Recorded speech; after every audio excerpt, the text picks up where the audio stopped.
On today's episode, we'll talk about the operator-actor connection, imposter syndrome, Perry Mason, the Americans, and of course, starting out as Elvis. Just a little bit of business before we start. There may be a curse word here or there in this episode, so please listen responsibly.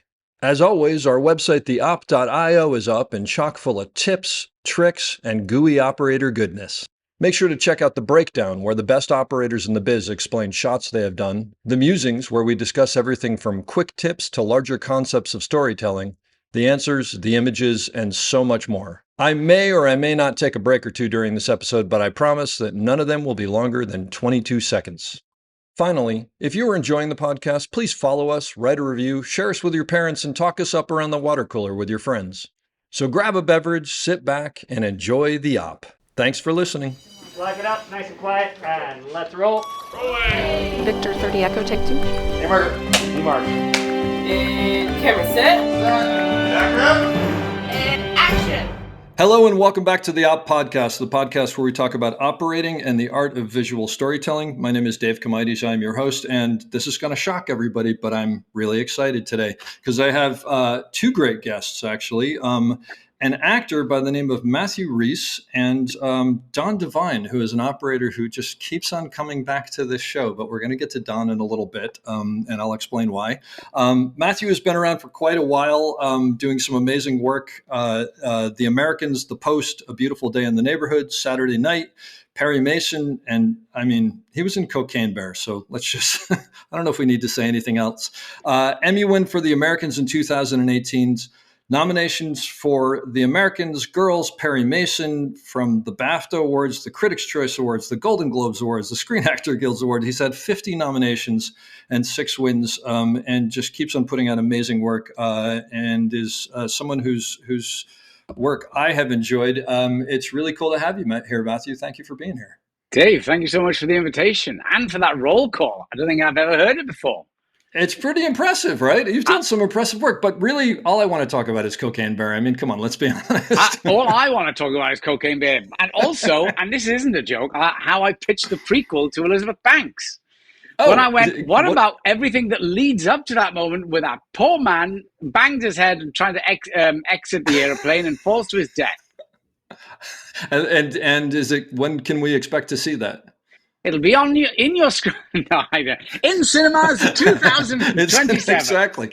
Now, I have to be perfectly honest, and I feel badly. And Buzz Moyer, if you're out there listening, I didn't actually see Cocaine Bear, even though Buzz was the operator on it. Did you play the bear, or were you a different character in there? In many ways, I played the bear. I like to think, but truth be told, I was actually the reason that kilos of cocaine fell from the skies of Tennessee. So the true story being, and of course now I can't remember his name, the man who I played, was a DA operative who was smuggling cocaine himself in small planes.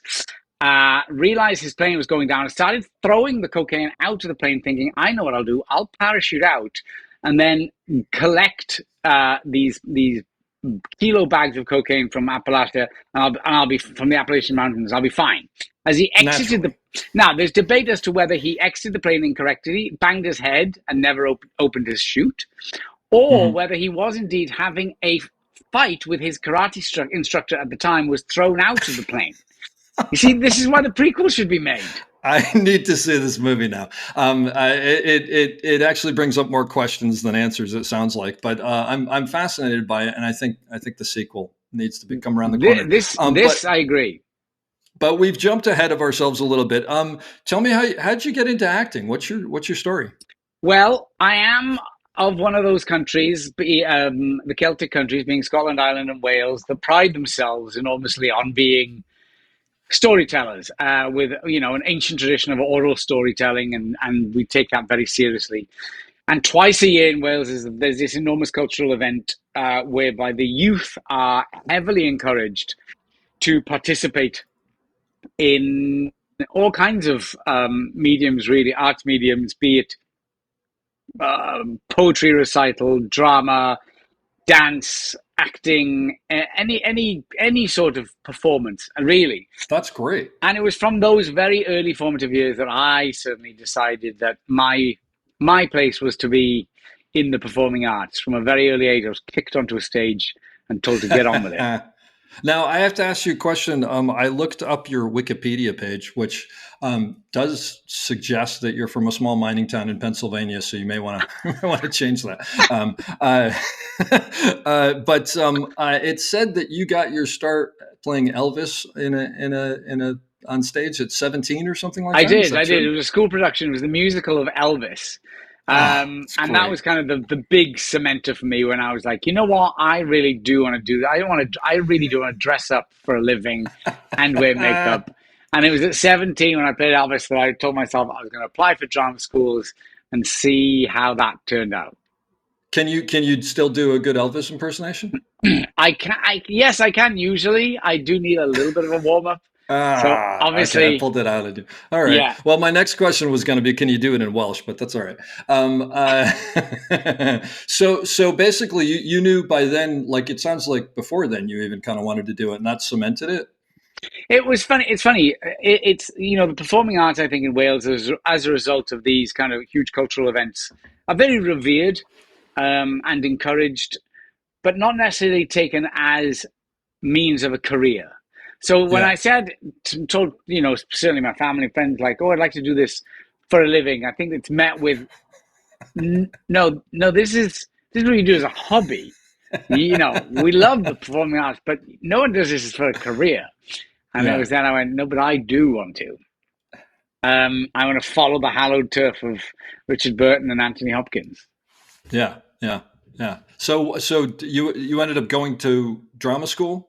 I did at the age of 18, a little too early, I believe. I made my way to London to the Royal Academy to study for 3 years, and really did hone my craft in those 3 years. Was really given, the whole big thing is giving you the toolbox, as they say, of a number of skills that can be called upon when needed, and that's certainly true. The training is very intense, a lot more intense than maybe my friends who've gone to university, who, the days are long, it's 6 days a week, the hours are intense, the workload is intense, but it's good as well. They are preparing you for a profession, both theatre and TV and film, as well, a long days where you work intensely.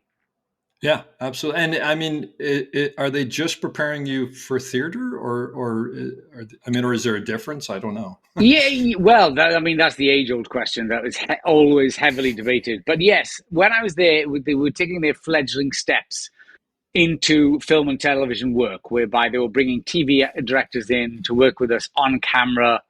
Oh wow! And developing the skills that really.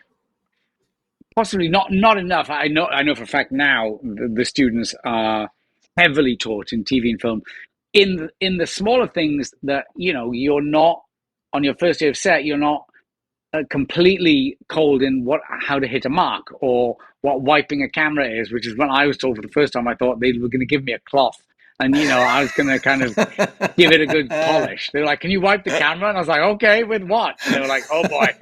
That's awesome. Yeah, I love that.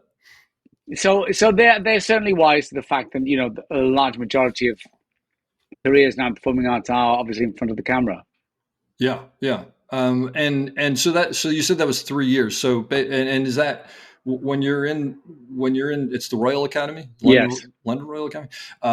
Is it just acting, like all day acting and nothing else? It's almost like a trade school. It is.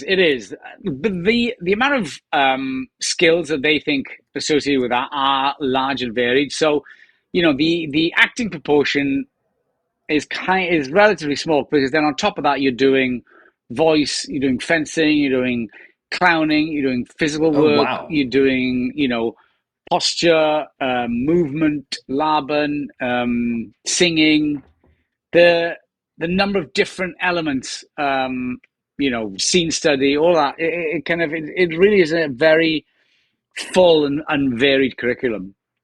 That's amazing. And this is going to be a silly question, but do you pull from all of that, like throughout your career? Or is it some of it that you realize wasn't important? Or no, I would say there's almost at one point I've used everything that I was taught in college. When in those moments you've gone, my God, thank God I did this, or the voice work really helped me because I'm going to have to shout all day. It's not like theater where you're having to project for 2.5 hours a night.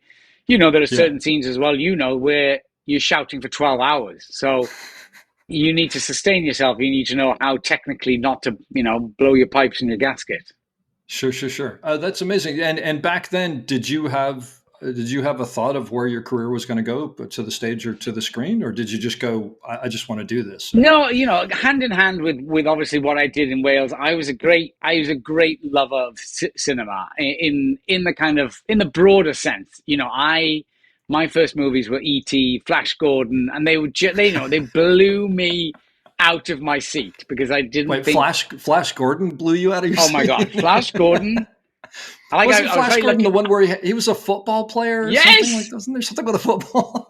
To this day, like soundtrack by Queen, and it was only the other day that I played the soundtrack to my son. I was like, this is going to blow you away. Listen to this. And dun, dun, dun, dun, dun. And he's like, and it's like, wow, this is really good. I was like, I know. And then I tried to show him the film. He's like, I prefer the soundtrack, I think. Yeah. The soundtrack is probably a little better than the film. Maybe it holds up better. I built it up too much. I love the fact that the two movies that you mentioned are E.T. and Flash Gordon. There's something really poetic about that. Those are the two I remember earliest and had like the greatest impact on me as kind of sitting in a dark room with a large screen and just utter awe and bewilderment that you could be transported so wildly and vividly, by this medium. That I then went on to kind of become a great lover of film. So sorry. The long answer to your question is when I finished, in drama school, all the boys, especially the girls, used to roll their eyes. We would obsess with American cinema. We would just obsess with, De Niro and Brando and Keitel and all those actors we always longed to be. But we were, predominantly on stage in tights going, my Lord, forsooth or not, So Hollywood seemed not just across an ocean, but like another planet. And but why did the girls roll their eyes and the because boys they know that you're just wanting to be Brando. You're just we're all there trying to smoke cool in tight t-shirts, okay. And they're like, relax, boys, you're wearing tights, okay? So you're not Harvey Keitel. We're like, okay, all right. That's fantastic. Just to go back for a second, it just made me think about something. Like the way you talked about E.T. and Flash Gordon, which I have with me, it was actually, the first one was Star Wars, because I remember sort of coming out of Star Wars and going, wait, that's not real. Right. Like, oh my gosh, it's not real. It just makes me wonder, we were all sitting in a theater surrounded by people, and it was this social, like we all laughed together and we all jumped together and whatever. And I just wonder whether moving forward, people are going to have that same feeling that we had sitting at home watching a movie with 4 people, right? No. I think the short answer is no. And, harking back to what I said about, the Celtic countries and Wales, especially being an oral storytelling tradition, it was the same element. It was the experience was communal. So you experience everything in a large group. And I think cool. the loss of that to me is, I know Scorsese and all the others bemoan it too, is huge. It's it just, I don't mean to go into a big sad thing, but it suddenly made me go, oh, that's really sad. That just it is sad. And I insist on taking my son to the cinema because I'm so determined for him to have these big moments, especially in those formative young years when you can literally hear them go, because those now, moments. Does he appreciate it? Like, do you recognize that he's getting it? That's great. Yeah, unfortunately, it's probably the theaters probably aren't as full as they used to be, which was part of it too. I remember, it's like Saturday night opening weekend, you'd go and stand in line for 4 hours or whatever, and you'd be like crashed in there, but it was great. Yeah. No, it was part of it. It only added to the kind of anticipation of it all. Yeah. So it sounds like the question that I asked half an hour ago, which I forgot about. It sounds like you were sort of thinking like, oh, it'd be cool to be on the screen like Brando and these guys and whatever. Yes, but the reality of it felt so far away. I do remember reading a book. It was Richard Burton's biography when he was kind of, and it was the first time I kind of went, oh, actually, no, it is achievable. Like, yeah, Welsh boys left and went to Hollywood, and obviously Hopkins was there doing it too, and he was to us the kind of guiding light of it is achievable, but kind of how you went about it was almost like mythical. It was like we need spaceships to get there. Do you know what I mean? It's well, like there's also there's no like roadmap, right? Because I mean, that's one of the things I've found from this podcast is there's no these are the 5 things you do to make it in this industry. It's like everybody has a totally different way that they get there. Of course, and there, by the grace of God, go we all. You know that, and you look back and you go, wow, what a series of chance, mishaps and chance meetings. Yeah, that got me here. So you mentioned Anthony Hopkins, and I had a note here because I wanted to ask you this. Pretty early on in your career, you landed the role of Titus in the movie of the same name. Was it called Titus? No, I played Demetrius, and Anthony Hopkins played Titus. Oh, I'm sorry. I got that wrong. Yes. Okay. But suddenly, I think at a relatively young age, you're working with Anthony Hopkins and Jessica Lange. Totally. So immediately that was like, I was doing a two-handed play in London with Paul Bettany, and this American agent walked up to me afterwards and he was like on his way somewhere, and he came to see the play, and he's like, hey, you should come to LA and come do some auditions and come to my office. And then all of a sudden, it felt achievable. It was like, wow, oh my God, I can do it. I was 23 at this point. Wow. And so you'd been out of school for like, what, 2 years or 2 something years. like that? Or 3? Yeah, doing theater. Wow. Yeah. That's really cool. So I did a job in New Zealand, and then I said to my agent, hey, I want to stop off on the way home in LA and take some meetings. And okay. So I did, met up with his agent, signed with him. And then he said, I'm going to put you up for this movie called Titus with a director called Julie Taymor, and it's with Anthony Hopkins and Jessica Lange. And I was like, oh my God. He's like, this is madness. So I go in, and then within a couple of days, I get the part. And I was like, oh! I said, oh, Hollywood's just like the Klondike. You just got to turn up and hit gold. And I was like, it's easy. It's kind of great. Like off I went to do this huge movie in Rome, and then unbeknown to me, every time I went back to LA, I couldn't even catch a cold, let alone a job for years after that. The great Hollywood lesson. That's well. What's it like? Kind of you were essentially an unknown being thrown in with these people who, you must have sort of been like overwhelmed by, I would imagine. Right? I was terrified. I was absolutely terrified because. How do you deal with that? Not very well, to be perfectly honest. I just remember I remember telling myself, don't speak, because that way there's less chance of me making a fool of myself. So I just remember telling myself, watch and observe and listen to. That's actually really good. That's really good. I actually tell younger operators, like when they're coming up, it's just like, listen more than you speak. Yeah. There's a great Welsh proverb that says you were born with 2 ears and 1 mouth, so listen twice as much as you speak. And I kind of adhere. I love that.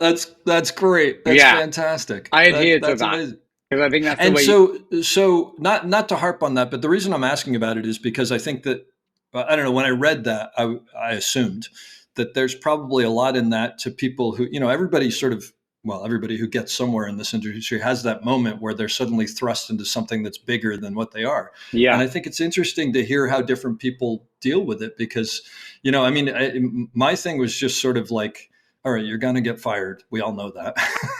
So just like try not to get fired too quickly. Yeah. Yes. and like no sudden movements, Exactly. Like you said, don't draw attention to yourself. Yes. Just kind of like do your thing. So, when are you going back to your trailer after every scene, just going, I don't even know what I'm doing or. Oh God. Yeah. Very early on, it was so reassuring of two, there was like 3 or 4 instances. One, we were doing this huge scene, and Jessica Lange was just incredible, wiping the floor with everyone and just dominating. And then they went, cut! And then she just went, oh, God, I have no idea what I'm doing. And I just went, oh!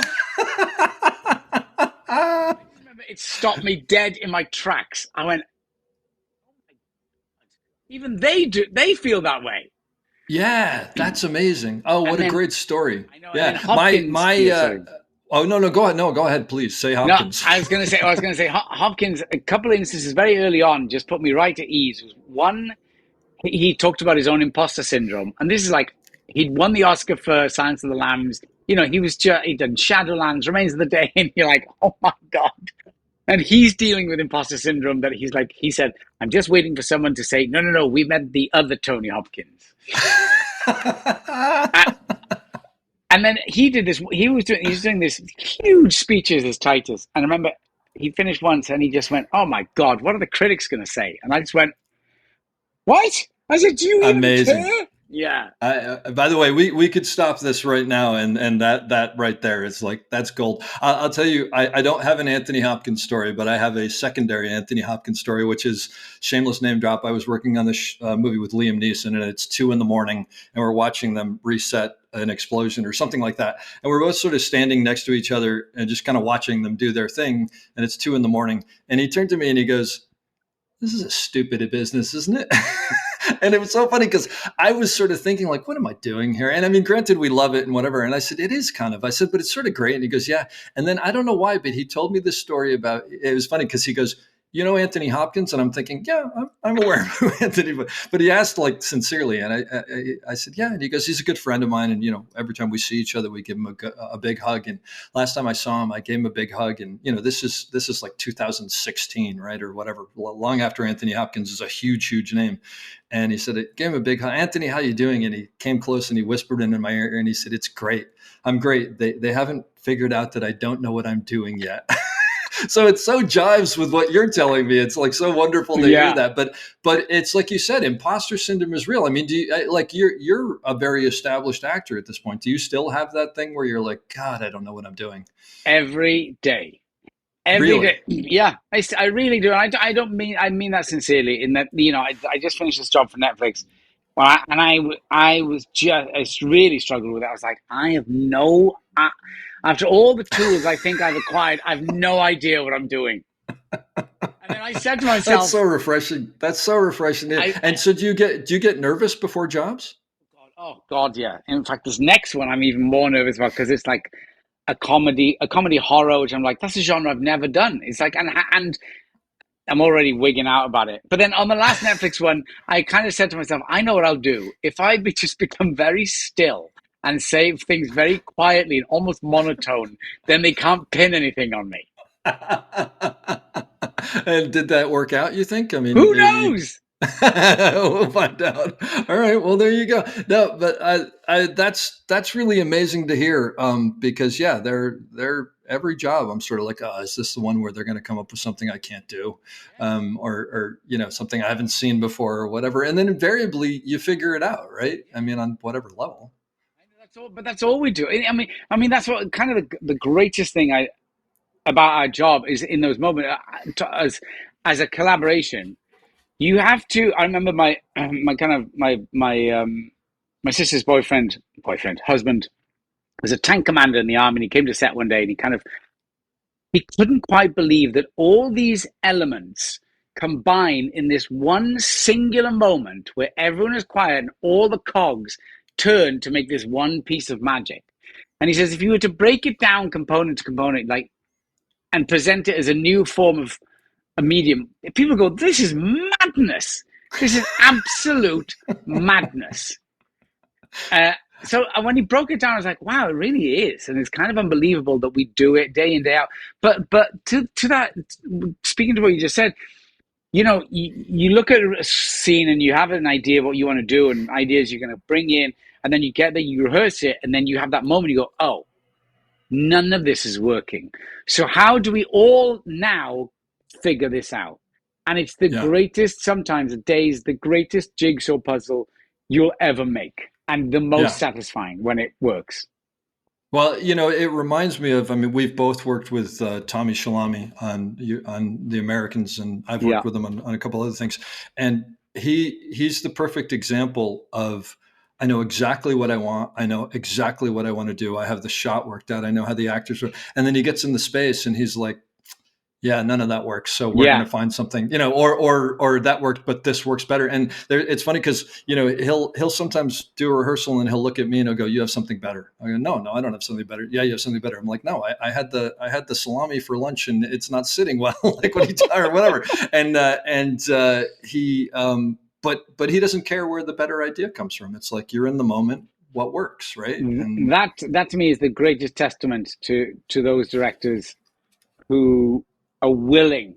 It shows great maturity. Usually shows great experience to know when to take a better idea, not be worried about whether people will think less of you, or do you know what I mean? It's yeah. those who know themselves and their medium incredibly well. Go, no, what do you think? What do you think? Yeah, I think it comes, like you said, it comes from a place of being secure, that, like, no, I know what I'm doing. I just know that we don't all have all the answers, which is really Yes. the key. Yeah. But you said something about this next project that you're doing, not specific to the project, but about, you being nervous about it or whatever. Do you try to pick projects that scare you or that you're not comfortable with? There is a degree of that. It's a great luxury that I do look at things and go, oh wow, I've never done anything like that. I wonder, if I can do it. But I think a lot of times that's where, I mean, as an operator, I know that, like, where you're not quite sure if you can pull it off is where you're sort of extending even farther than what, I mean, that's where the good stuff lies, right? Like, right on that precipice. Always, when your adrenaline kicks in, your pistons are going, all of them are firing, and you're kind of going, there's no other way now. Otherwise, death or glory. Yeah. So Yeah. leap Yeah. And into the unknown. Well, it's like, who was it? Cortez, who burned the boats and basically was like, "You guys got to fight. I mean, you don't have any choice. I took the job. I know I can't do the job, and I'm going to get fired, but maybe I'll get fired in a couple of days as opposed to." So one question I want to, I mean, there's a lot of questions I want to ask you, so I shouldn't keep saying that. One of the things that amazes me about actors, and a friend of mine, Chris Harhoff, who's an amazing Steadicam operator, pointed this out to me one day. He said, "You and I are looking through the camera, and we're seeing, Matthew Rhys with the sun setting behind him and an eagle flying in the background and this beautiful, beautiful landscape. And he's facing us, and he sees three people who haven't, shaved in 2 days, and someone eating a sandwich and whatever. How do you?" Even if it's not that bad, I mean, all the equipment and whatever, like, how do you mentally push all that out and be in the scene that we're seeing that you actually don't see in many ways? I would say that to me is one of the greatest technical struggles I still struggle with. Really? Yeah. Really? And I hate to be now someone of an age, because I started very young. I was 12 when I started in television, because there was a BBC Wales opposite our school, and I started doing little things for the BBC. So I'm now the person going, I've been doing this 38 years now. But what I have noticed in crews, and this, the younger ones, is that they don't quite appreciate the stillness that the older crews, the older generations did and do to a degree. Of if you are still behind camera, it helps us enormously, and more and more you having to ask, hey, can we just try and keep it still in between action and cut? Yeah. Oh, that, I mean, I'll get on my soapbox for a minute, which anybody who listens to this podcast knows where I'm going with this. I think that's largely due to digital, because I think that it used to be that when film was rolling, something important was happening. I know as an operator, I had to overcome that when we went to digital, and it was like, well, nothing's happening. I totally agree with you. Film was the greatest laser focus element that I've ever worked with, where you knew by that if it was rolling, it was incredibly expensive. And it wasn't to be taken for granted. So you focused hard. You knew your chances were slimmer. Therefore, you had to come in and hit it hard. And in this day and age, you don't even cut. And everyone's like, and like they're like, have we cut? No, we're still rolling. Do you know what I mean? or actually, the thing that I like is, when you're out there, and it's basically just you and the boom operator and the actor, me and the boom operator and the actor. And the actors are looking at you going, did they cut? What are we doing? And you're like, I don't know. Let me go find out. I know, like, they're just talking. And there's a powwow out there. It's I know, kind and of you go, unbelievable. shall we cut? And yeah, I tell you the best takes I ever did when it was filmed was when you kind of went, you'd done a take, and then the director goes, "Can we go again?" And the focus puller goes, "Quick one on the end, right?" And you literally go, "Oh my god!" And everyone speaks faster. Everyone's intention is sharper, and everything is elevated and magnified. And the director always goes, "That's the one. That's the one. That's the one." Yeah. Instead of a director coming in, you doing digital, going, "Just hey guys, just doing a bit, pick it up, sharper, faster, cleaner." If you hear focus puller go, "Quick one on the end," you're like, it's like something just goes, your spine gets straighter, and you go, "It's death or glory." That's great. Now, I have to ask you, as a Steadicam operator, I've done a lot of these huge oneers, right? And I'm sure you've been involved with them as well with other people. Yeah. As an actor, do you feel the same thing that we feel, which is like, 10 seconds in, if I bobble a line, I'm okay. But like once you get to like 2 or 3 minutes, you're like, I don't care if a car drives through the scene. I'm not like, do you guys have that same? Oh, always. But it's that weird, I don't know if it is for you, it's that weird perversion of kind of, the director goes, "Okay, I really want to do this as a one." And you go, right? But then there's a part of you that goes, "Oh, this is going to be great." And when everybody starts to get into it, right? Yes. It's like everybody's sort of excited about it. Those are the best ones. They are. The adrenaline kicks in, and everyone's focus is a bit, and you kind of go, it's time to bring some game. You have to bring your game. Yeah. And I do love it, but by God, as you approach the end of that scene, if it's a 2 minute, you're 3 minutes, you're the perspiration coming out of places that are unseen to the camera and is just cacophonous. That makes me feel very good, because as I get to the end of those, I'm like, just please don't let it be me. Please, that's all you think. That's all you think. Let it be anyone but me. That's exactly right. So I think this is probably a good time to bring in Don Devine. Don, for those who don't know, is a camera operator, and he seems to just keeps coming back. But he has a tremendous amount to offer. So this is his third time on the podcast. And John, just called you John. And Don, call me John Lithgow. Don will be played by John Lithgow today. Nice choice. Don, thanks for being here. And Don is actually the reason that Matthew and I are speaking today. So, Don, you want to fill us in on why that happened or how that happened? Well, here's going to be a turn. So far, this has been amazing. You guys have been great. I mean, I've sort of lost myself. And then when you said, now we're going to introduce Don, I was like, he's in the bathroom. He's probably in the bathroom. Yeah. So what was the question? Yes. So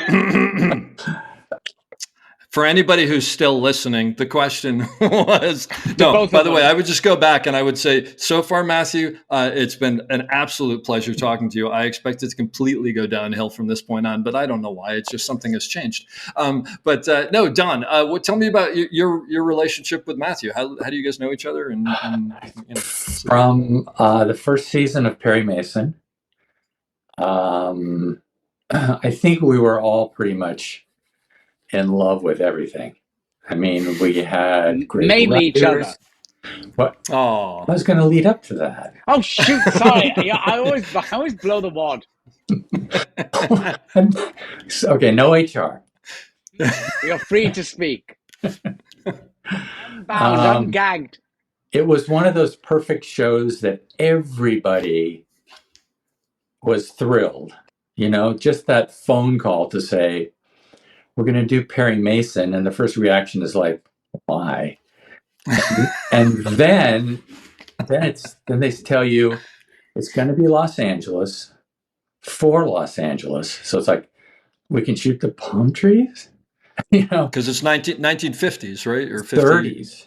30s. I'm sorry. Okay. That was again, when they said it's like awesome. 1930s, we were just like, yes, yes, yes, yes, yes, and yes. Oh, that's great. There was I don't know about Matthew, because I'm sure he was on earlier and probably questioned everybody, because it was he has to deal with a little bit more of the chaos than I do. I have to deal with set chaos that has a finite ending. in pre-production, it's like, we lost that location, we have to get another location, so we have to change the schedule to this. So sorry you had to learn those lines. We're not going to get to that till the end. And I mean, all the stuff that they do is I'm just the whole time just going, I got the easiest job here. Well, was that the first time you guys worked together? Mm-hmm. It was. We did a makeup hair test, and I think we shot like a pre-tax day. That's right. Where we did the black and white for the theater projection. Yeah. Down the road. And Matthew came on, and the AD introduced us, and he said, "Oh, I'm going to make your life miserable." Is that true, Matthew? Yeah. Wait, is it true that you said it, and is it true that you did it? They're two separate questions. Well, it's true I said it. I'll let Don answer as to whether I did it or not. No, I can tell you the answer to number 2 is no. He speaks very fondly of you. But let me ask you a question. It wasn't true. Never. Well, because Don mentioned that. Is it exciting for you as an actor to do a period piece like that? Is that just like a whole nother level of cool? Oh yeah, everything Don just said, I can concur enormously. You know, as a fan of certainly noir, Los Angeles kind of, you know, Raymond Chandler, you know, all those kind of old detective stories that I loved. It was to me, especially growing up in a very small, damp island across the Atlantic, the exoticism of what Los Angeles in the 1930s was like, where I get to wear a fedora and smoke cigarettes. I was like, oh my God, finally my boyhood dreams have come true. So this job meant, you know, it was huge for me. And it was also, they very kindly, or might say foolishly, allowed me to produce on that one. And Susan Downey was incredible in kind of, because I said, look, I want to learn as much as possible. Just if you're willing to let me into those meetings, I'd love to know what is the madness you talk about. And it was just like, I went, how much is a technocrane daily? We don't need a technocrane. That's insane. A Russian arm? What's a Russian arm? We don't need one. Fantastic. So you basically stepped right into it very quickly. Telling Dave Franco, you don't need a technocrane. You don't need one. Use your imagination. Well, you know that old joke, the producers, $100. Why do you need $50? There's no way we have $25 in the budget for you. Yeah, here's your 10. Exactly. And then Don has to figure out the shot on set with just the make it that he look like we have a technocrane. Exactly. So you guys, I mean, it goes without saying, but to anybody listening, really established a relationship together and have kept in touch. I know. That doesn't always happen. Is there? I mean, was there something about Don as an operator that you realized? Like, what made you realize I mean, I personally think he's fantastic and he's the real deal. But like, how do you as an actor know that? Well, there are lots of different reasons, but I can very safely say, hand on heart, not because he's on this podcast with me, Don is the best operator I have ever worked with, without question. And we only worked together that one day, so I just want to throw that out. I know. So I can't say I really got to know you or your work. So in lieu of that, Don Devine is the best I've worked with. That's sweet, but here's the question. What I want to know is why do you say that? What makes you say that? There's many different reasons. First of all, Don is one of those rare operators who works not from composition or anything to me, this is what I mean, yes, he obviously does, but to me, what seemingly is his leading light is narrative and what the story is. And as soon as you have an operator who does that, you are off to the races. And also, he is a man, as you can see from his incredible artwork, of such sensitivity that what he can glean and take away from that narrative is not just surface value. And then, so he's working on so many different and very deep levels in order to serve this story. When you marry that with this incredible sense of composition and framing, it elevates the project unbelievably so. And then one of the other things, which, and this is the hard thing to describe, I think with operators, there's an incredible dance you do with them. And I've never had a dance partner like Don Devine, who is a reader of the human condition and can know instinctively what movement is, when movement will occur, how emotion affects movement, and will usually, more often than not, be one step ahead of that in order to not just capture it, but frame it beautifully. That's amazing. Don, are you still with us? He's shaking his head. I'm glad I'm retired. Yeah, right. So am I, because now I have a chance at another job since you're retired. But you should teach Don Devine. You should teach. He should teach, by the way. Let me say at the beginning of back to when we first met, and he said that if I was like 25 years earlier in my career, my operating career, which goes on indefinitely, but I think I probably would have been intimidated by that. But I'm sorry, intimidated by what? By Matthew saying whatever I said he said. I'm going to make your life hell. Yeah, I got you. Yeah. Yes. And I went, and inside I just sort of smiled, and I thought, you know what? If he's going to say that out loud the first time, then he has a good sense of humor.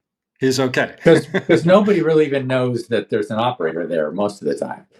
You have to sort of introduce that, and especially a day player. I mean, I would say by the end of the first episode, we were, all three of us, 1, 2, and 3 on the call sheet, were all on the same page, you know?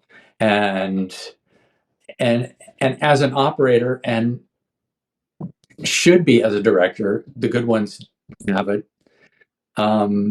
is that to me, the most important thing to get from Matthew is the performance. And once he knows that, then that's what we try to get. But what Matthew needs, what Juliet Rylance needs, what Chris Chalk needs, is all a little bit different. And so I have to deal with, when they're all in the same scene, it's kind of interesting because they all kind of are on their best behavior.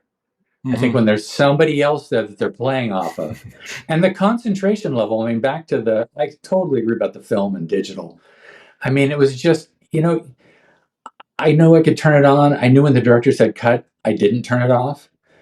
And they knew that I didn't turn it off because we had that conversation. Wait, talk about that for a minute, because I've talked about this before, but I want to hear you say what it's totally important, because even if they break character and they just give you just a smirk, or as the character, it's like, oh my God, we got it.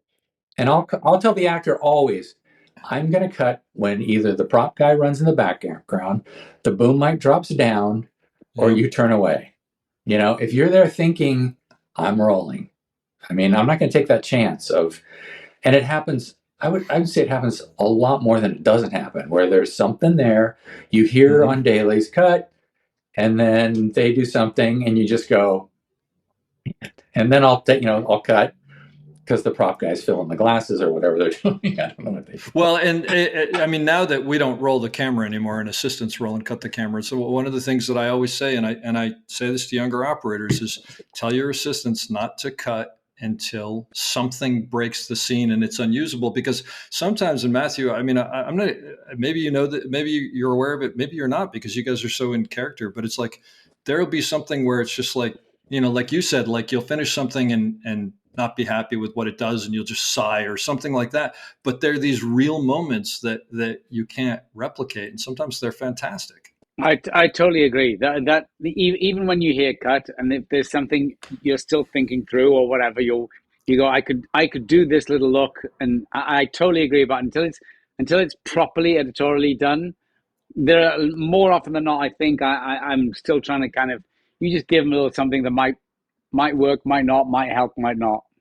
Yeah, and I mean, the other thing is there's no downside to it. What is it? An No. extra like 5 seconds of rolling or whatever. But sometimes you grab, and I don't know about you, Don, but I've had those moments where the director will come over afterwards and go, "Were you just rolling?" You go, yeah. Yeah. So you got that, and it's like, yeah, that's why we do that. I mean, Yeah. and they're all excited, and then of course it doesn't make the cut, and that's a whole nother thing. And then you go, but- "You lied to me." You liar! Yeah, exactly. So Don, a question to you. You said having 3 or 4 actors and figuring out what their needs are. So as an operator, how do you go into a new project like this where you meet Matthew for the first time? I'm assuming you met the other actors for the first time. How do you start figuring out what actors need? And actually, Matthew, is it even fair to say that I mean, to call it that? I don't know. Is that right? What needs? Yeah, I mean, I don't know if that's the right, I mean. Oh no, I'd say it's absolutely. One thing, just to sorry, I'm going to interrupt Don's answer, but No. one thing Don gave me immediately is also a great sense of safety that you kind of go, my concern is now not with the operator because he's working on a level that far exceeds probably most of us in the scene. But what it does is I don't have to some jobs with possibly a more inexperienced operator, you're very conscious of the operator and helping them in the framing of something, as opposed to knowing full well I was absolutely safe to do what I needed to do, and that is a great luxury. So just actually on that note, so there are times with other operators where you're completely conscious of the camera and you're thinking. I mean, I don't want to stand up too quickly, or I don't want to do this too, and so it obviously affects your performance. That's because that's not all actors are like that. I don't know if you're aware of that. No, Don can attest to that. Yeah, there are I'm a couple sure. that don't even realize that we're on the show. But that's amazing. So do you just then, when you don't have an operator, like maybe when you were working with me, where they don't know what they're doing, so you basically go, okay, I have to change my physical manifestations to accommodate and sometimes this person? it's little things like pace, but yes, if you're kind of second or third take and you're going again and the director's not really telling you why you're going again, you start going, hang on, who are we going again for? And then you kind of go, oh, okay, so maybe I am moving. I'm getting up a little too quick at that moment, or maybe I'm sitting down a little too quick. I'll ease off that, and all that kind of stuff. Or my hand off, my all that kind of stuff is a little too fast. I'll slow that down. Yeah. So Don, how do you go about figuring out what people need? I think it's listening. I think the first week, I always feel the first week of a show is going to be pretty much the rest of the show, as long as the director doesn't leave. And that's a whole nother story on Perry Mason. But the first day was this sort of World War II battle scene that had really hardly anything to do. It's just kind of a backstory. And we did that the first day. And I think sometimes doing the impossible the first day lets you know, can you all do the impossible? So I think it's kind of an AD trick too. Sometimes there's shows where they just go, oh, let's just do this one scene and then we'll do those drive-bys. And it's like, no, let's go big. Let's do the nights the first week. Let's, get that out of the way, or the splits. Luckily Perry Mason was, really good about doing splits and not tiring everybody out right away. And it was just a good experience. And I think the acting part for me is I always try. That's the most important thing. And it's been the most important thing probably half of my operating career. The first half, I was kind of like a technical fruit pie. It's like all I want to do, well, maybe not half, but maybe it was 5 years. I just wanted to keep him in frame. I just didn't want to screw up. I didn't want everybody to look over and go, he didn't even move. Why did you pan? Yeah, really, You know? you lost him, and he's still sitting in his chair. He hasn't even moved. And that's, I think, Yeah. was the beginning of the listening and hearing, Matthew talk to the director and watching rehearsal where everybody was really rehearsing. It wasn't like pretend. And I remember with film, what you guys were talking about earlier, we did rehearsals. This whole we're going to shoot the rehearsal was digital. It's like nobody knows what's going on, so let's just show everybody that we don't know what's going on, Yeah. And you don't really want to give it all because everybody's not going to be there for that. So you still kind of coast through. And their theory, and I kind of get it sometimes, is that even in digital, when you're rolling and everybody still focuses. They don't focus, I don't think, as much because there's still this kind of thing, well, we'll just keep rolling and do 8 takes in a row. And it's just like, but then nobody knows which take was good because they all blend in. With film, it was like you rehearsed with everybody and you didn't roll.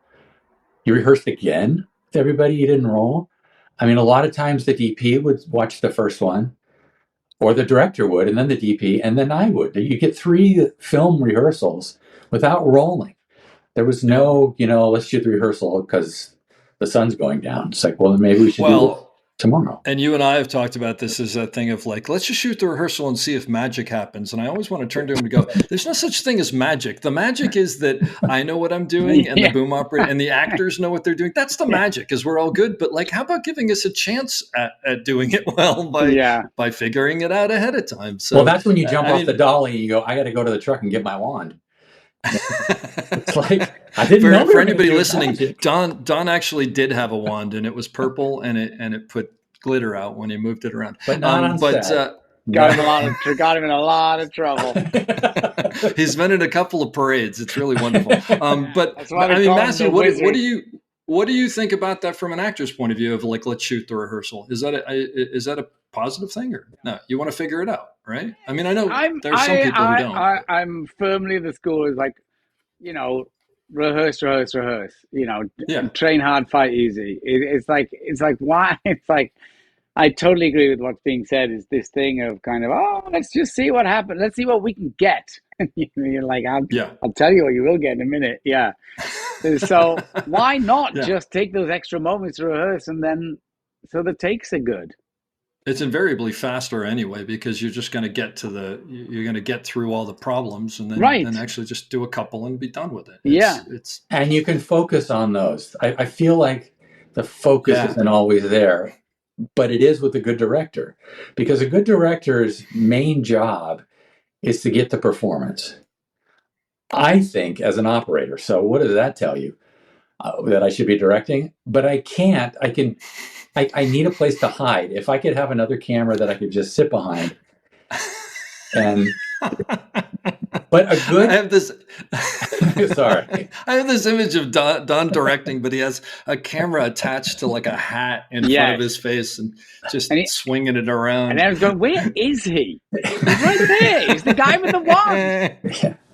I'm sorry, I interrupted you, Don, with a laugh there. That's okay. I'll take it anytime. All right.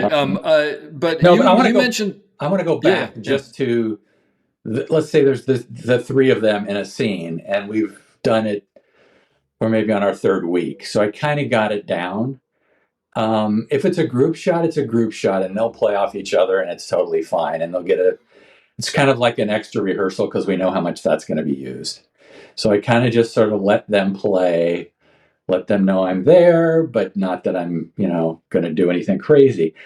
Then when we go into coverage, and this is another thing about digital that drives me crazy, is the 2 cameras or the 3 cameras. It's like the courtroom stuff. I could always drive home at the end of the day and know that I could cut that scene. And now I can't, because I kind of know where they are, and I kind of hope that they're getting what they're getting. But for you guys to go, okay, he's doing a profile, and if it's the best performance that I'm going to get, they're going to use that type profile. Why don't we have Don go in and get the close-up? And then they go, well, but when we saw dailies, we liked this better, or he cried on that eye, or whatever it was. It's just to me, and I know that they want to know what the coverage is. And a good director will say, you know, I can do your close up first. You know, maybe are you ready for that? And maybe you say, not quite. Let me work into it. So let me know that you're a little wider. I don't have to give it all. And then are you gonna do a medium? No, we're not gonna do a medium. We'll just do the sort of medium. We'll do the wide, and then we'll do kind of a 2-shot, and then we'll do the meat. And what I do is when I'm on Matthew, or if I'm on Juliet, or whenever we do their coverage specific, then I'm totally focused on them. You know, I'll tell the other actors where they need for eye line. I try to simplify that so that's not this sort of like, you know, well, they were farther away, and now I'm looking really close to the camera, and I go, it's gonna be fine. It's gonna look amazing. You know, whatever we show the audience is the reality. You know, the reality of what we're doing back here and over here, and they don't care. But if you show them that, then that's what they accept, and they go, okay, but if the camera comes over here, then you're bringing that eye line closer. So they're saying, yeah, but when I did the master, I was looking away, and it's like that was the master. So now, you know, and you need them to sort of trust you, which you get in the first week, instead of like, he keeps doing this and it's just making me really uncomfortable. But I'm totally open for somebody, and I'll try to work with that. Like, it feels weird, but I said, well, let's just do one like this and see if, let's say we're shooting on Matthew, and if Matthew's comfortable with her being closer to the camera, and it looks amazing. If we bring her a foot away, it's just wrong for the story. You know, you just have to sort of keep going. Where's this cut going to be? And I hate the quantity, and I love the quality. Yeah. And please tell me just what the quality is going to be. And most directors now, not to rag on most directors, but the young ones, I really want them to just say, if you get the performance, it goes back to when you guys went to the theater, and the first time you had no idea that the movie gods were humans. I mean, all you knew is the performance and the writing. And if you had the writing and you got the performance, and we all worked towards the performance, not to put you guys on, you know, more pressure. We don't really talk about that, you know. It's just sort of that's part of the process, you know. And I love that. And I'll just go back to, I'm sure you guys love when it's rolling and cutting. I mean, that's the moment where you would do for free. All the other stuff you can't get paid enough. And I can see that with an actor too. Like, you know, we're rolling, and all of a sudden everybody just goes, oh my God, you know. And then you take your moment, and I won't, you know, I'll be the last one to say, even if we've rolled and hit the slate, I'll be the last one that says set. And I'll make sure you're set, and I'll make sure the dolly grip's set, and I'll make sure make sure the boom guy is set. You know, I just sort of do a quick glance around and just take that extra moment, you know, because, you know, when I say set, the director's going to come in right away and go, set, action. It's like, let's just bring it down to doable. Matthew, as an actor, are you aware, like, that when an operator is sort of, you know, thinking of you in that way and protecting you and making sure that you're ready before he calls ready or she calls ready? Oh, absolutely. Don, and Don, you know, Don's the king of that, of giving you of really knowing when you need a little longer on the set, and when he says set. And I remember this first AD training a PA, giving him the space, and he says, "Look, I want you to call action and cut." And it was this quiet scene. This little PA goes, we're like, "Oh my God, Jesus Christ!" Right? And he went, "Okay, let's cut. I'm very sorry about that." And then I just heard him say to the PA, he goes, "Listen, you have to remember, the way you say action is as much a part of that scene as any other word that the actors say." That's great. And he's like, "Oh, right." And Don is like that with his set. Do you know what I mean? Like, he could invigorate sometimes when it was needed. He can settle, he can calm. He's an all-seeing eye in that sense, with who has your back. And that is invaluable. I know I find it hard for actors to kind of say this, but ultimately, unless it is a special effects centric movie or TV show, ultimately the only thing that matters is the performance. Because you don't have that, you have nothing. It's dead. And therefore, absolutely. and I understand, I directed a tiny little bit once, and Ken Olin, the director, said to me, he goes, listen, everyone will obsess with their tree. You've got to think about the forest. And Don definitely thinks about the forest. That's really cool. Yeah. I like that. And going back to what Don was talking about, as an actor, when there are 3 cameras on you, is that frustrating? Because you sort of like, I mean, you know where you're going to play, but still, what are they getting? Or I don't love it. I don't love it. I'm old brigade that likes to know. I will favor where the hero coverage will be or what the hero coverage is, and that's what I like. When they sometimes on those courtroom stuff, they're like, I'm like, where's the third camera? And they haven't even, it's like, yeah, I'm like, you're there. What are you doing there? When did you set it there? And they're below you looking up. I was like, when did that happen? And then you've got this split focus thing going on in your brain as you're acting. You kind of go, I don't now know which really. Oh God, it's gone. And then the worst thing is that the courtroom stuff, or any courtroom stuff, you're going to have 3 cameras. We all know it. There's tons of stuff to get. But I can't even be in there because we have to be on a remote head to make room for all the other cameras, and that drives me crazy. Right there with you. Me too. As I hope you guys know. And I would come out and say, I would apologize. I'm just outside that door. If I am here, I do see it. I come out every take. If there's something that But that brings something up that I was sort of touching on, which is, I think the people who I know, and Don, you're in this category, who I think are great operators. It has nothing to do with panning and tilting, and it has nothing to do even with framing. It's about storytelling, and also it's about creating a space for the actors that otherwise doesn't exist. Where, like you said, Matthew, so nicely, like you felt like you were protected there and you could do whatever you needed to do. And that's, to me, that's like emotionally and physically and whatever you need. And so, personally speaking, and you were sort of describing it so well, Don, it's like, I feel I'm about to start a show, and it's like you go into that mental space of like the first week. Okay, I sort of have to figure out what everybody needs and what I can do for everybody to help whatever they need to do, what they have to do, because what you guys are doing is so much harder than what we have to do on so many levels, I think, anyway. I think anybody could probably do what I do, but I don't know many people who could act. You're shaking your head. Act well. That's true. Well, funny you should have say that. but I think there's some truth to that. Is like, one of the things that I'm very proud of is that I've had, not every actor. There's some who are like, Dave's not going to come back tomorrow, and I'm like, okay, it happened again. But that's why I was only on that one day with you, Matthew. We'll talk about that after. But what a day it was! What a day it was. Actually, we did one day, which you probably don't even remember me from A Beautiful Day in the Neighborhood. And the thing that I remember watching you was so impressive was that you looked and sounded exactly like Tom Hanks, which was really kind of amazing.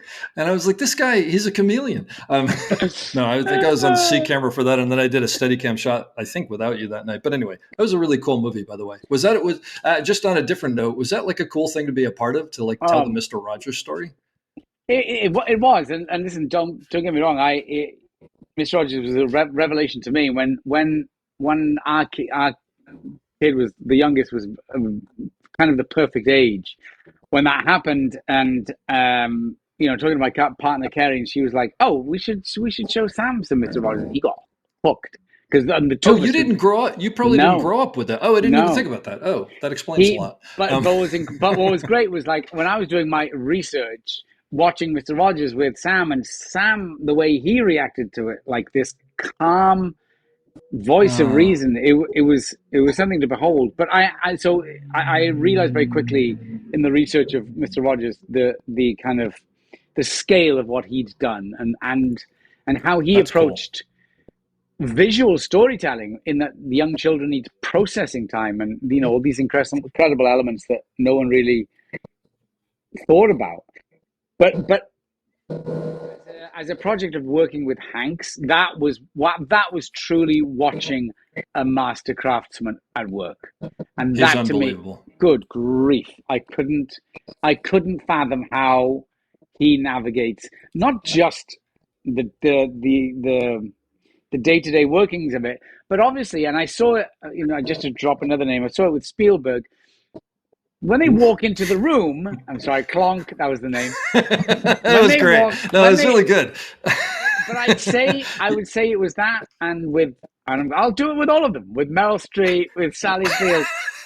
These people, when they walk into a room, there's a different chemistry that happens, right? So then, on top of just doing their job, they're doing something else, which is making people at ease, you know, being utterly aware that everyone is watching their every move and showing you how it doesn't bother them, and then doing their job. And I was like, dear God. On top of things like Tom saying, hey, guys, I bought baseball tickets for the whole crew and their family. And I was like, I got a coffee truck. I got a coffee machine. Yeah, I literally did. That's awesome. what I told Hanks. Yeah. I told him. The Mr. Rogers movie was coming out, and we were shooting like the day that it was released. We were out in like Peru or somewhere like an hour out of LA, and we thought, well, maybe at lunch we could go down to the local theater. And it was like, do they have a local theater? But I remember, God, it was probably the first week, and I said to you, how did you enjoy working with Tom? And you told me, and you said, did you work with him? And I said, yeah, I worked with him almost either right before you or right after you on Greyhound. Greyhound, yeah. So we had this sort of like, I mean, once we both knew that had happened, I think we sort of related that into that the ghost of Tom is still with us. And yeah, you guys are very similar. I mean, he is so, as you, so aware of what the camera's doing, what he can do to, like, okay, if you're on the radio and you know, Shelley Johnson was the DP, and he would talk to the stand-in, John, who's been with him forever, and say, you know, maybe you can tell Tom, and Tom would go, whoa, whoa, whoa. He'd be on an apple box, like 10 feet away from me on the pilot house, in the pilot house, just sitting there. And he would come over and he would show, you know, I'd frame it up and Shelley would look and say, just a little more to the left. Yeah, like there. Do you feel that? Oh, yeah, that's not a problem. And he goes back and sits on the apple box, and John comes back in and they continue the lighting process. So you're the same way. You are probably, I mean, I can put Anthony Hopkins, who we can't call him Anthony because you have to call him Tony. You can't call him Sir Anthony Hopkins, because the first time I did it, it was like he came over to me and he says, I'm Tony, and I said, oh, I'm Don, Mr. Hopkins. He looked at me and said, no. And I said, you're not Mr. Hopkins? I thought you were going to say, I'm not Don. Who am I? And then he was like, I'm Tony. And as soon as somebody does that, you know, it's like, it's so fantastic. But you know? Matthew, is there something about being from across the pond where you guys don't have the same sort of like loftiness? I've worked with so many big actors who are British and who just are like, yeah, it's my job and I'm a normal person and whatever. Is there some truth to that, or have I just been lucky? I also think that us lot who cross the Atlantic, we realize how privileged we are to be working not only in the industry but in the place where it, certainly for me, was where it was formed and founded. Like, oh, interesting. Los Angeles to me was a mecca in its sense, and to come to Hollywood and work and to kind of, especially with Mason, to kind of play a part that to me was so quintessentially Hollywood. I was just greatly appreciative. The one thing I wanted to touch on is like in that generation of actors who are a touch older, that they have that I don't necessarily have a basic understanding, but not to their degree, is their understanding of light. And like Hanks would talk about light in a way I was always like, oh God, he really knows his light.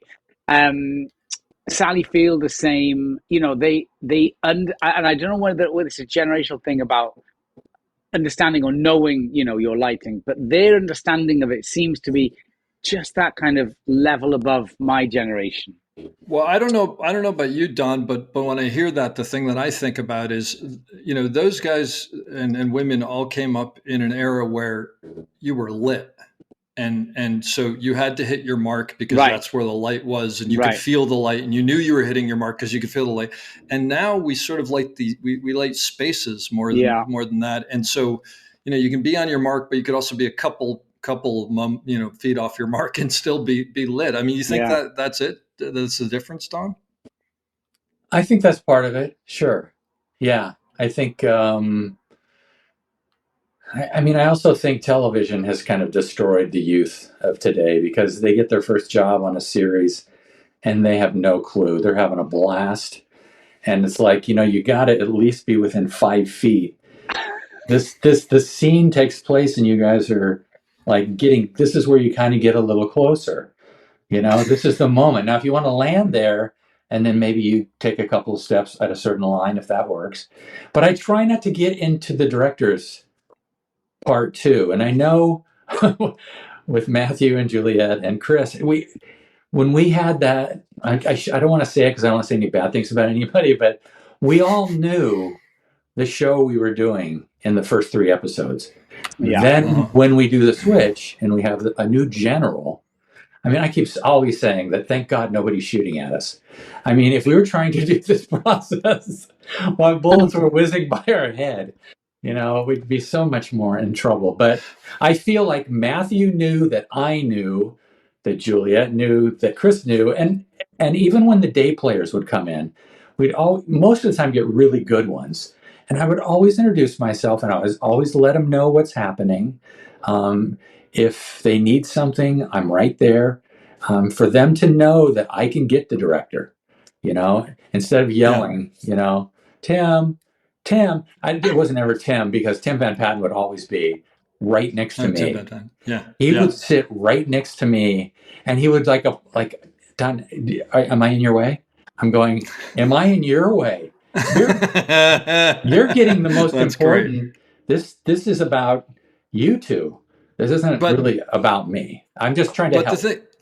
The thing that you're talking about, I think, harkens back to what you were saying, Matthew, about protecting. Is like when you're on a TV show and you have, directors coming and going.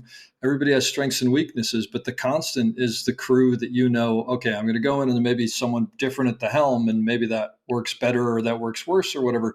But like Don's still on the camera and focus puller is still the same, and all these people that I know are still telling the same story that I'm telling. Yes, in the same way that I want, or not even that. It's elevating it in a way that I can appreciate. So Don becomes, in the turbulent times of episodic directors, Don becomes your true north, and you need that. Yeah, no, I think that's a huge part of it. So one thing I want to ask you for younger camera operators, are there things, we talked about being still behind camera, which I totally get. I used to juggle and I stopped doing that because I found out that you like to test the actors, didn't you? I have little hand puppets that I put up in the air, and sometimes it works, sometimes not so much. But are there things that camera operators can do that will let you know that they know what they're doing and that they can trust you, or is that just something that has to happen organically? It feels it's something I can't tell you. It's innate. It's something. It's a feeling more than specifics. I can put my finger on, but the operators who always look up from the eyepiece they always intrigue during me the take. Yes. Wait. So this is a question that I have is because when I'm on the eyepiece, I have my right eye over the eyepiece, and there's sometimes where I will open my left eye just to make sure that I have quickly to make sure I understand where something is. That's different. Taking your eye away from the eyepiece. Okay. Yes, to look at something and then to go back to it. I always do this. Because you're like, something really bad is happening What's- if he took his eye off. Am I about to be murdered? What's behind me? Especially if it's an actor off camera on that side. So you kind of block them. You Yeah. know, Oh, it's there's- like, don't. You got to be thinking about everything. You can't just Yeah. think. You know, Yep. I'm Myopic. invisible. I'm the operator, and I'm invisible. Yes, you can't think myopically. Yeah. Yeah. There's no question about that. Oh, that's that's very funny. So, but opening the eye is okay. You don't you recognize That's that fine we're because just, you never. okay. I can say 9 times out of 10 I'd never see it or be aware. You of don't it. even know it. But the head Because movement, the head movement, away I could from see. the No, eyepiece, that you're always like, what went? What? My immediate thought is, what's gone wrong? something big has happened. I Something like big that has actually. happened. I can't think of Behind a me with time an I've ever axe. done that, but I'm guessing when I was younger I did. But I often wonder, like when I open up that one eye, if they just see this big like white whale eye there that's like, peering at them. But yeah. With an operator who had a glass eye, so his one good eye was kind of, looking down the eyepiece, and then the glass eye was kind of staring, bearing into your soul. Don, I'm going to ask you to Don and I talked before this. Oh, Don wanted me to specifically ask you this question. As an actor, is learning your lines and understanding marks important? Prerequisite, I think I said. Oh, is it a prerequisite? Yeah. There were 3 things. Sorry to do this. I just love dropping names. There were 3 things Anthony Hopkins said to me. Tony. I think it's Tony. So, I call him Sir Anthony Hopkins to his face. No, you don't. He wouldn't. No, let I you. don't. No, because I just like being punched by him. He would say, if you're on time, you're late. Know your lines and everyone else's lines, because like knowing your cue lines is just as important as knowing your lines. And then the third was, be bold and greater gods will come to your aid. Ooh, I like that. I like that a lot. Has that happened yet? No. I'm still waiting for them. But you got 2 out of 3. 2 out of 3 ain't bad. The last one reminds me of I did the last season of Ozark with Laura Linney and Jason Bateman, who are both unbelievable in their own rights. And Laura told me that she has this wild way of preparing that, I mean, that's like diagrams, and she knows everything up, and she reads the script every night. And I mean, just like unbelievably prepared. And I asked her about it once, and she told me that her father was a director, directed plays. And he said that if you're prepared, you can be relaxed. And if you're relaxed, you can be fierce. Ooh, and good. I said, that's really cool. What does that mean? And she said, it means that there's nothing they can throw at you that you can't handle, because you're so prepared and you understand it so well that they can turn it on its head and you just take it all at stride. And I remember thinking, like, that's what I see every day with you, is just like this complete and utter prepreparedness. I would say that harkens back to what we said about Tommy Schlamme, in that he's done so much preparation. His shot list is so meticulous that when he turns up and sees something better, he can throw it away because he knows the story so clearly. Yep. And that's when you can kind of go, he's so prepared. He has great freedom. He's unbelievable. I directed an episode of Studio 60 on the Sunset Strip, which was this short-lived thing with him. And I remember going into his office and going, can you help me with this one scene? And he said, yeah. And I said, I can't see it. And he looked at me and he said, that's your entire job. And I looked at him and I said, I understand that, but I'm not you and I'm having problems. Could you possibly help me out? And he was like, sure. And I was like, I realize that I'm failing right now, but I'm asking for your help. But it's, that's exactly him. It's just, he just hammers away at it until he understands it perfectly. And he also, by the way, more than any other director, you can name any point on the script and he can tell you what came before it. He can tell you what came after it. He's got, it's amazing. And it comes out, it comes through. And as an operator, you want that director. Absolutely. Because I feel like I know the scene before and the scene after. And I don't think Matthew ever asked me, oh, what happens before this? Because that's the process that they do the night before and the morning of. And, it's like you try to figure out what are the 3 scenes that lead up to this. Did we already get that? And then I'll bring that up if it's a director I feel I can work with and say, well, we shot that and we kind of did that. Maybe we should keep that more on the down low and not make this a big da-da-da-da, because we already did the da-da-da-da. So you got to kind of work with the writers too. But I think it's so important that when an actor will not be comfortable and then they start to just stall and they want to know, okay, what was the scene before this? And the script supervisor is at the monitor with the director, and I can say, well, that's when you did this and you did that. Or you weren't in that scene. It was the scene before that you were in that you did that, which set up that scene.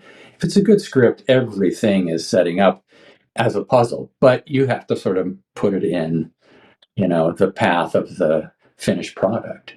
But I think to what we were talking about before, Don, when that question does arise, and maybe I'll go find someone and find out, and you can turn in and go, well, this is what happened and that's what happened. That's the kind of stuff, and Matthew, you tell me if I'm right, that I think makes actors realize, like, oh, somebody's this guy paying came attention. to play. Like he knows what he's doing. I can trust him. And then the next time it's like, forget it. I'm just going to ask Don or whatever. And of course you don't know. And it's like, well, I was wrong, but yeah, well, that's what I meant about Don's sense of narrative, not just for storytelling, but at a more basic level. He knows the script inside out, and so that his investment in the story is as much as yours, which is as reassuring as it is encouraging. Yeah. I have a very simple question for you that may not be simple, but is acting hard? I continue to find it infinitely hard. In fact, sometimes the older I get, what about it? Well, challenging. Yeah, challenging. And I suppose, I think there's a college back home in Wales that they've kind of put me on the board, and they're like, we'd love you to come and do a masterclass. And I'm always like, masterclass? Suggest I'd mastered something. And the more and more I kind of, sometimes I look at something and they go, and I don't know, it becomes more hard to grasp sometimes for me. I kind of go, there are times now where I go, I don't know what I'm really doing, but I can tell you instinctively I'm doing it. And I think that's just years in the saddle. And then other days I kind of go, I have no idea what I'm doing and I can't break down why. And then I go to set. Yeah. Do you have the same thing that I know Don and I have had, is when you do a scene and, for us, it's, operating on a scene or coming up with the coverage or whatever.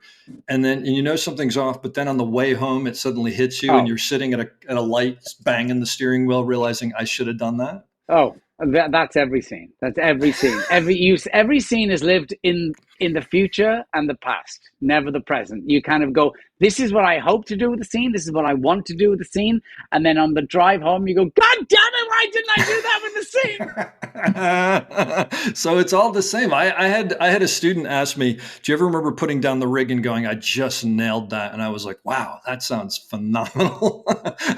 I said, usually I'll put down the rig and go, I guess they're moving on. And that probably worked on some level. And then on the way home, I'm like, I totally figured it out. Like, why didn't I do that earlier? So we're all in the same boat there. It's kind of unbelievable. But just because I don't talk to that many actors, like when you're, but on set you do on set.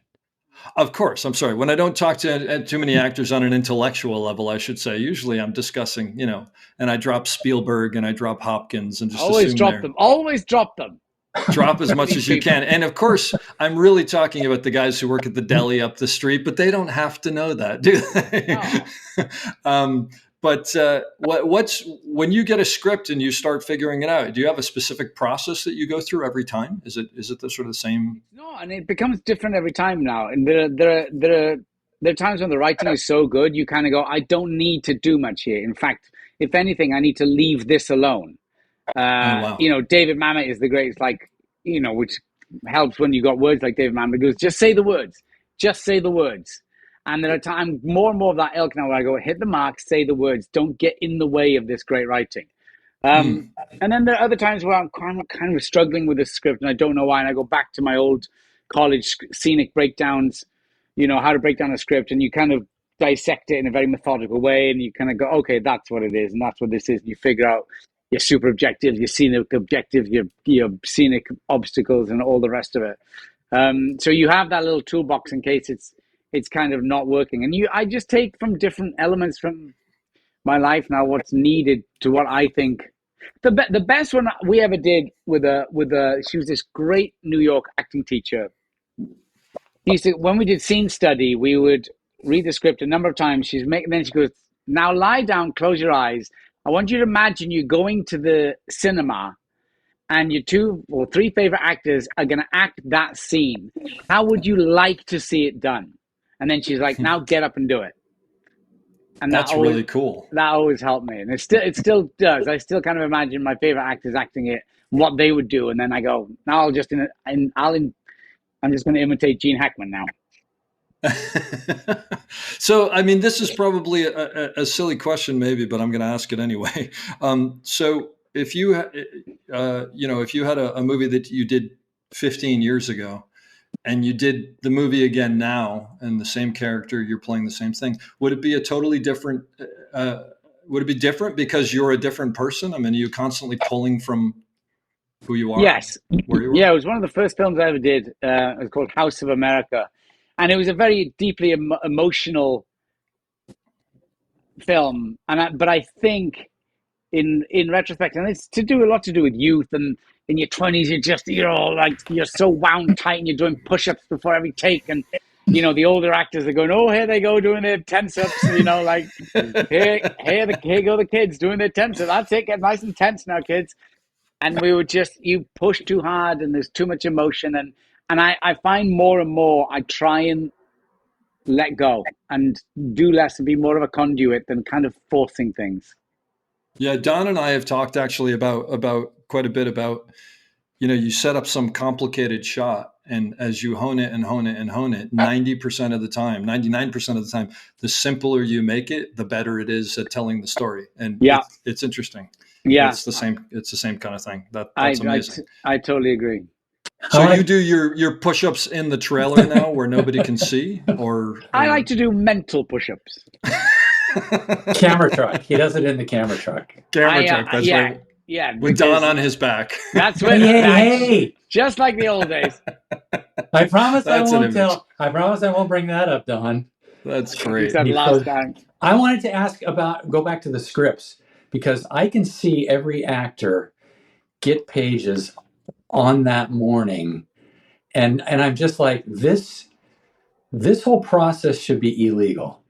If you guys are resting and working 8 hours a day and writing these scenes, that's your time and you're done.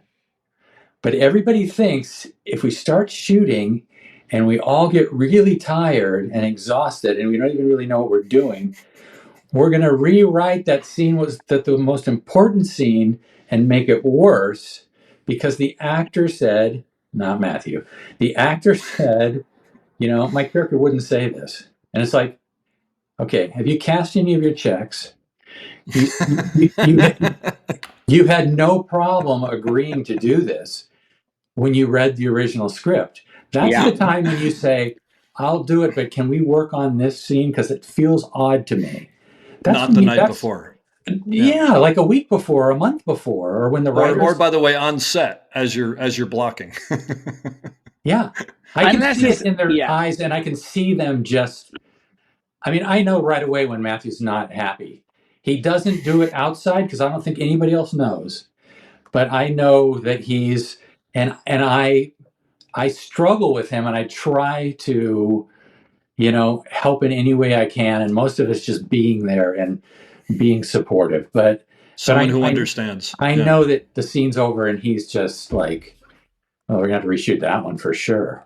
And I'm like, no, it was fine. I mean, your side was good, his side was good. You're too far away from each other to, carry you both anyway until you get closer together. So you kind of know that you can work around that and still make it good. Now, whether you feel good going home, most of us don't, and that's why we get speeding tickets going home. Yeah.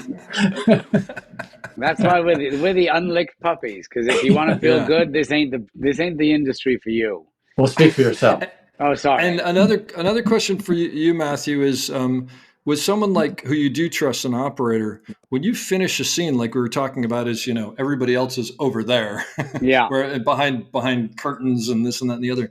Do you look to the operator sort of, when they come off the camera to get a feeling for whether it landed or not? I can literally count on two fingers, the operators, and Don was really the one who had. You were the true barometer of Perry Mason. So you do actually use that. Yes, but only because in a very rare moment, it was an opinion I trusted implicitly. That's So that's why I asked. Yeah. But that's very rare. Yeah. No, it's For me fantastic. too.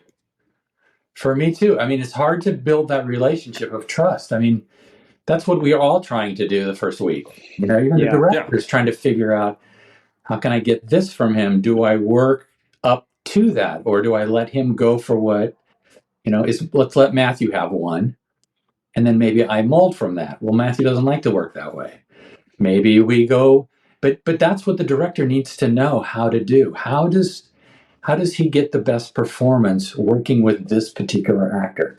Because they are all different. I mean, have you ever worked with anybody as an actor that said, oh God, we're on the same page? There's always something where I know that I'm going to nail it on 3.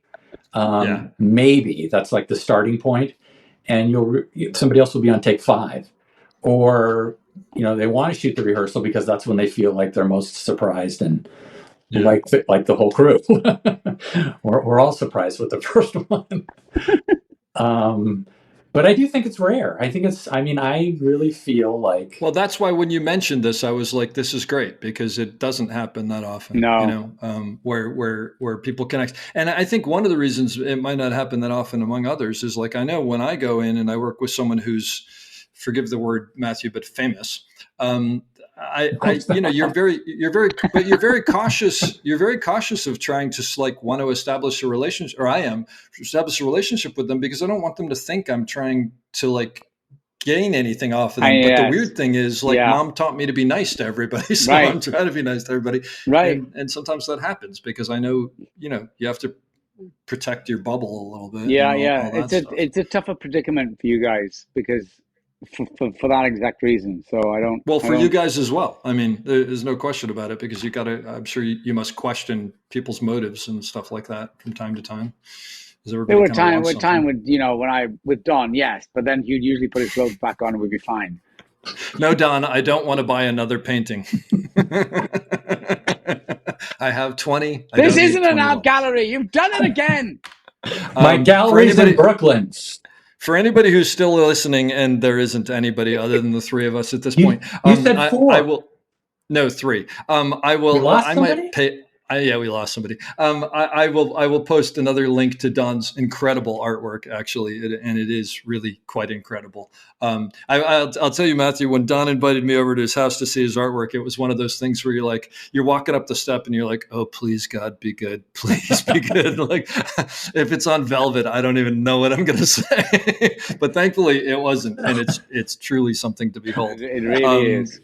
Yeah. So listen, I think, before Don, I'm gonna kick you off in a second and ask Matthew one final question. But you have any questions for Matthew that are of any interest before I kick you off?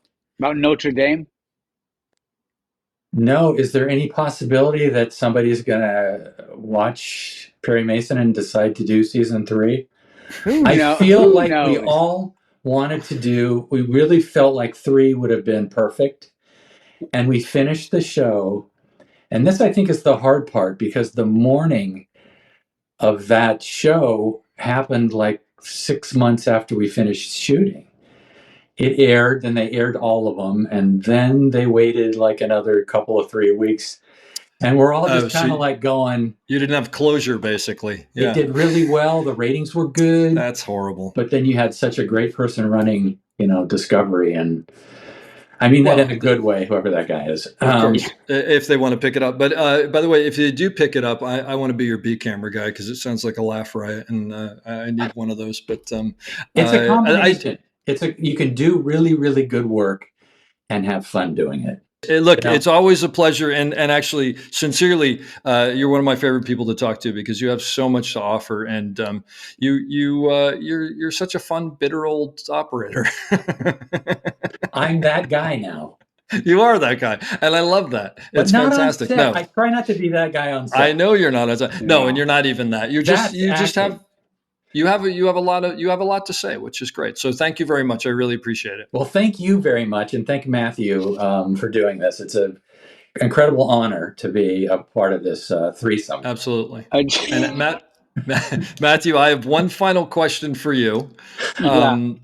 Which is the question that I leave everybody with. So you can do whatever you want with this. First of all, thank you. This really has been a pleasure. It's been fascinating to me to listen to all this and just hear your thoughts and Don's thoughts. Someone getting into the film industry today, what advice would you give them on how to succeed, and or what do you know now that you wish you knew back when you were playing Elvis? Thank you very much. I think more than anything, it's you realize in this circus life, and it truly is a circus as well, is that you're for the longest time I was trying to force and forge my own destiny, and unless you are truly one of 3 movie stars, you'll never do that, and you must allow yourself to go with the river and not kind of flagellate yourself every time something goes wrong or you hit a nasty bend, because you have such little control in this madness. And I agree with Hopkins. Is like you have to put the work in. The work has to be there, but the rest is completely out of your lap and out of your hands. And the quicker you realize that, the easier you'll be on yourself. And in an industry where we are not only so hard on ourselves and others are hard on us, it would be good to be a little kinder and gentler to myself. So work hard, but don't take it so personally is what I would do.